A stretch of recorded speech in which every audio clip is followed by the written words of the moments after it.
Excellencies, distinguished ladies and gentlemen, I am delighted to be with you here in Yokohama for TICAD 9.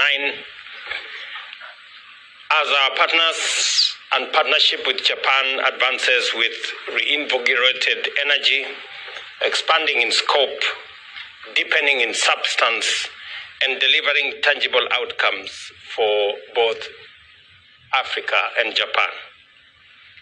Kenya has a long-standing economic partnership with Japan, anchored by very strong trade, investment, and development cooperation. Japan is today Kenya's third largest source of foreign direct investment, contributing over $205 million in 2024 alone. This investment is feasible in transformative projects such as the Mombasa Port, the Olkaria geothermal plant, and the automotive assembly infrastructure in Kenya. Today, there are 120 Japanese investors operating in Kenya across diverse sectors, from manufacturing and infrastructure to renewable energy and various technologies. They are part of a growing network of businesses that see Kenya as a gateway to Africa market and a trusted partner in investment and growth. Our trade ties are equally strong. Bilateral trade reached $900 million in 2024, an increase of 33% from the previous year. Japan remains Kenya's leading source of motor vehicles, while our exports ranging from titanium and copper to tea and flowers demonstrate the wide opportunities available in our markets. This morning, I had occasion to exchange notes with my Japanese counterparts on areas of collaboration that require our concerted effort to make it possible for Kenyan exports to find its way into the Japanese market so that we can travel the journey of balancing trade between our two nations. Over the past 50 years, Japan has extended more than $5 billion in development assistance, advancing Kenya's transport, energy, agriculture, and health systems. Recent milestones, such as the $116 million commitment on the Olkaria 7 geothermal project, underscore the continuing strength of our collaboration. Kenya's economic ambitions are anchored in Vision 2030 and our bottom-up economic transformation agenda. We aim to achieve up to 10% annual economic growth by 2030 and increase job creation by 1.2 million jobs every year. Our 5 priority sectors, agriculture, health, digital economy, manufacturing, and climate action, are well aligned with Japan's own development priorities. This alignment opens the door for deepened collaboration in, among others, the following key areas. Digitalization. There is opportunity for us to collaborate in the development of digital skills and training, innovation hubs, and financial technology to unlock over 1 million jobs. Kenya is incubating global software solutions, enabling cross-border e-commerce, and fostering business process outsourcing at scale. Our ambition is to train and export 1 million digital jobs backed by our youthful pool talent and robust connectivity. We are expanding fiber optic infrastructure across Kenya to provide more young people with digital skills and to provide opportunities for them to be able to be connected into the digital job infrastructure that is available not just in Japan, but globally. We also have an opportunity in healthcare.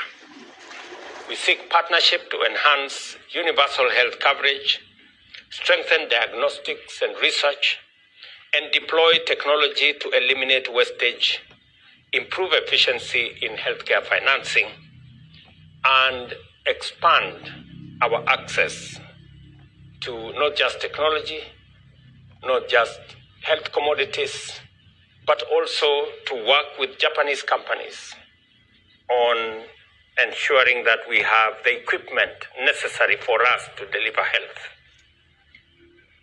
Underway between the government of Kenya and our counties is a big program that taps into equipment available for the delivery of our healthcare.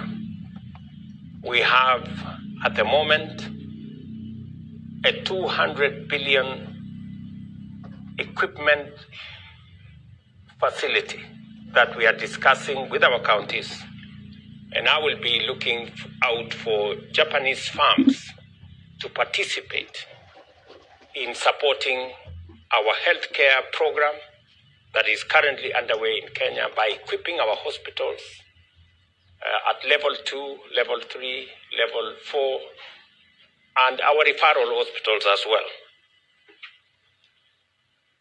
In agriculture, we aim to introduce precision farming and smart irrigation to improve food security and raise farmer incomes.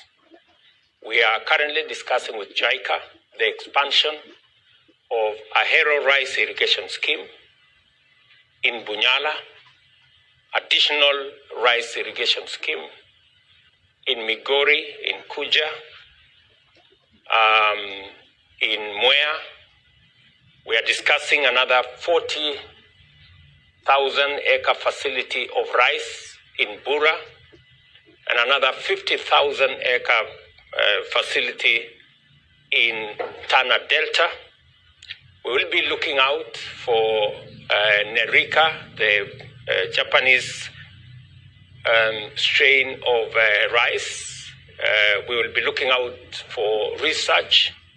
We will be looking out for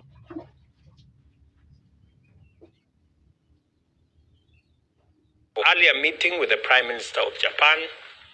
There was a conversation on how we can tap into African and Kenyan capabilities and potential in food security, not just for our own food security in the continent or in Kenya, but globally as well. And therefore, there will be opportunities for us to work together in that space. In automotive manufacturing, we seek to leverage Japan's very well-known expertise and experience in the automotive space. I remember a few days ago, I had a conversation with the Toyota leadership in Kenya on our intention to transition Kenya's transport sector to e-mobility.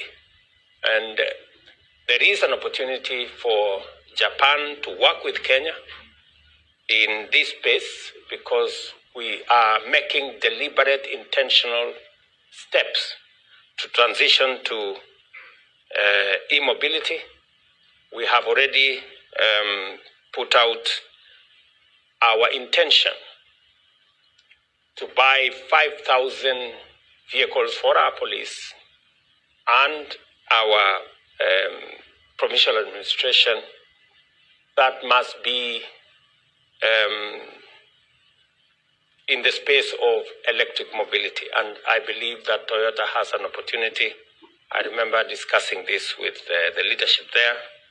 Also, charging infrastructure and the whole space around green mobility financing.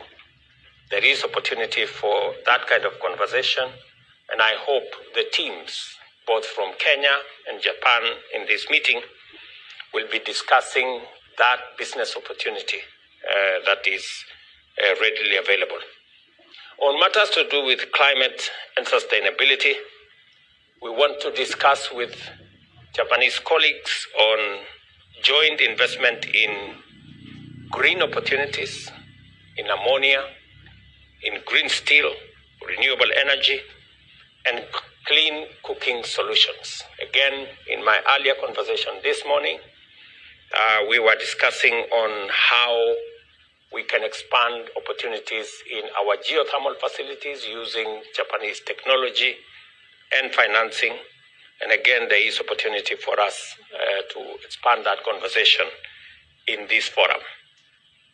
Kenya is already a leader in renewable energy, with our electricity coming from clean sources. Up to 90% of our grid is not just renewable, but it's also green.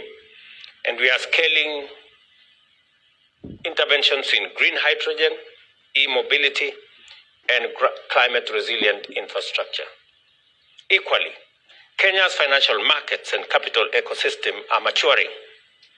The Nairobi Securities Exchange is Africa's second most innovative exchange, offering new instruments including green bonds, diaspora bonds, REITs, and ESG-linked capital to finance sustainable growth and capabilities. Again, in my earlier conversation this morning, we were discussing the $500 million samurai bond that is going to position Kenya as one of the countries that will find its way into the Japanese financial sector. As we do that, I invite Japanese investors to tap into the very lucrative market in the Nairobi Securities Exchange. Just so that you know, Nairobi Securities Exchange was the best performing securities exchange in Africa last year. And our currency was among the best performing currency globally. And therefore, there is opportunity for Japanese investing community to find opportunity in investing in Kenya. Ladies and gentlemen, Kenya's economy remains resilient. GDP is expected to grow at 5.6% this year, despite global headwinds arising from what we all know, the tariff regimes that are going on and the trade disruptions affecting many economies. Our inflation numbers are single digit, and through the Kenya Development Cooperation, we have established a green investment fund that, again, I want to interest Japanese investors to crowd in partnerships to scale up the fund to the targeted $1 billion. This fund will support small and medium enterprises which contribute up to 80% of Kenya's employment, and to undertake green investments in priority sectors such as electric vehicles, sustainable agriculture, waste management, and green buildings.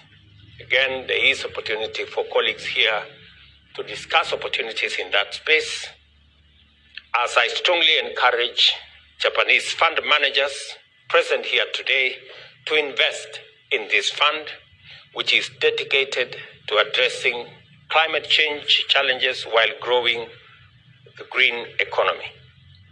Kenya is open, ready for business, and that is why we have signed several multilateral, regional, and bilateral agreements, including the Africa Continental Free Trade Area, that brings a 3.7 trillion market with a population of 1.4 billion people in the African continent.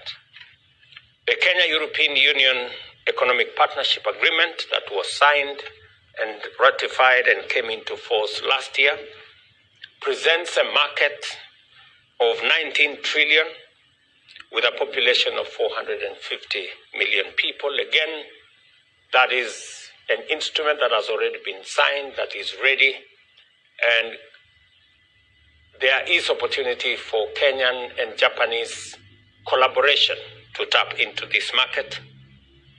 The Africa Growth and Opportunities Act, a 27 trillion market with the United States, with a population of close to 300 million.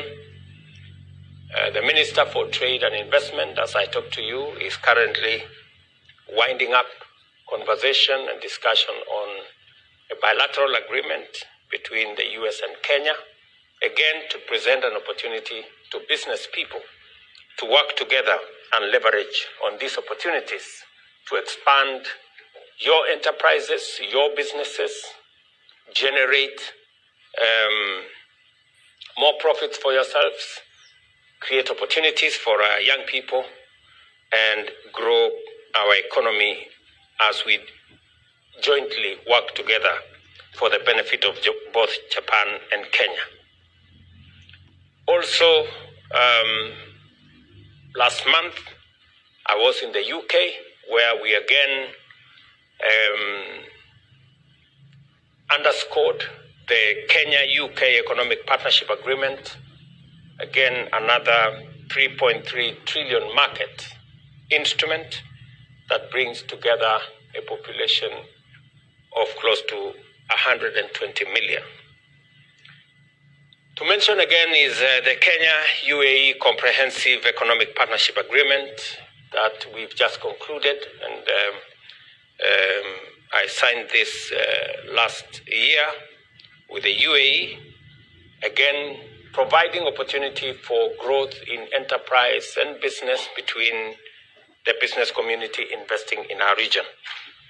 And not to mention, and not to forget, the East African community with a 336 billion common market and with a population of close to 300 million in 8 countries. Ladies and gentlemen, in conclusion, my message to you all is this. We are inviting investment partnerships that deliver strong returns and shared prosperity for all your enterprises and your businesses. And as we work together to translate our aligned priorities into fruitful ventures and transform our economy in Kenya, create jobs both in Kenya and in Japan, and lead the way in sustainable development. Let me conclude by saying that I am aware that many discussions have been gone into earlier, but I also want to invite you to purpose to attend the 4th International Investment Conference in Nairobi in March next year, where we will, in greater detail, present to you opportunities available for investment, for business, for collaboration, both in the private-public partnership space and in all the other spaces, not just in Kenya, not just in our region, but also in Africa. This will provide a very strong platform to cement our economic relations and to finalize further investment partnerships. Welcome to Kenya. Thank you very much for giving me